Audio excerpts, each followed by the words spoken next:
Let's talk about Sarkhan Vol. I'm making this one in the car today, so sorry about the audio quality.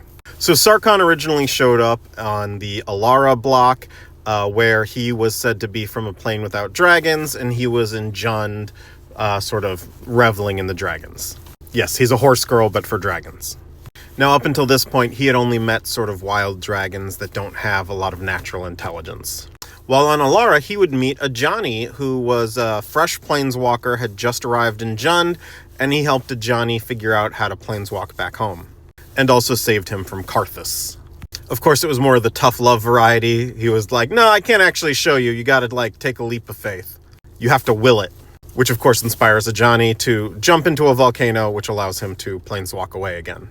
Now, later, he runs into servants of Nicol Bolas, namely, I believe it's Rakamar, and he meets Nicol Bolas and thinks to himself, wow, an elder dragon. This is definitely a guy worthy of my reverence, of my service. Unfortunately, he quickly learns that Nicol Bolas is not the master he thought he would be. He helps with some of Bolas's schemes on Alara. We see him spying on Liliana Vess at one point, and then we see him again on Zendikar. On Zendikar, he ends up languishing in the Eye of Ugin for a long time, waiting for others to arrive to enact Bolas's plan, and he starts losing his grip on sanity. He starts talking to himself. Meanwhile, Chandra, who is lured here by the Dragon Scroll, which was sort of put out to entice her to Zendikar by Bolas, she's about to get drunk by Anawan when Sarkhan shows up and knocks Anawan out and saves her. He brings her back into the Eye, but realizes, actually, I'm not here out of the goodness of my heart. We're going to fight. Jace arrives, and the two of them are able to fight Sarkhan off, with Chandra even tapping into Ghostfire briefly. And this was Bolas's plan all along, with the Ghostfire and a dragon and 3 planeswalkers.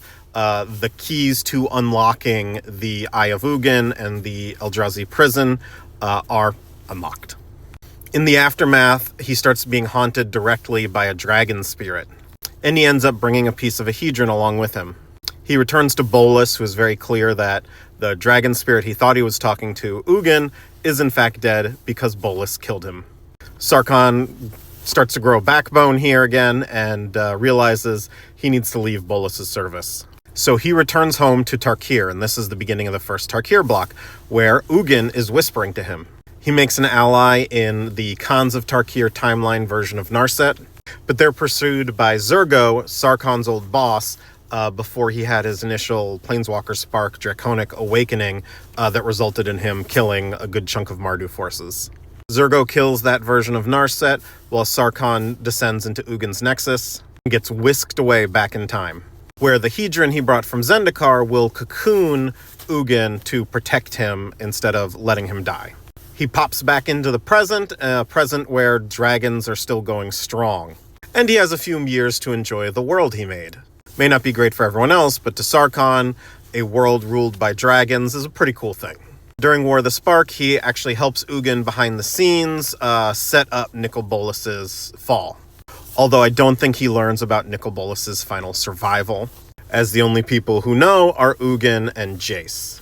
Sarkhan loses his spark during March of the Machine. The loss of his spark has stripped him of his ability to transform into a dragon, and he's not dealing with it well, and that's where we start with him in the Tarkir Dragonstorm story. These webcomics, by the way, are able to be found on archive.org. It was something they did from 2008-ish to 2010 or 11-ish, setting up a lot of backstory of the very early Planeswalkers.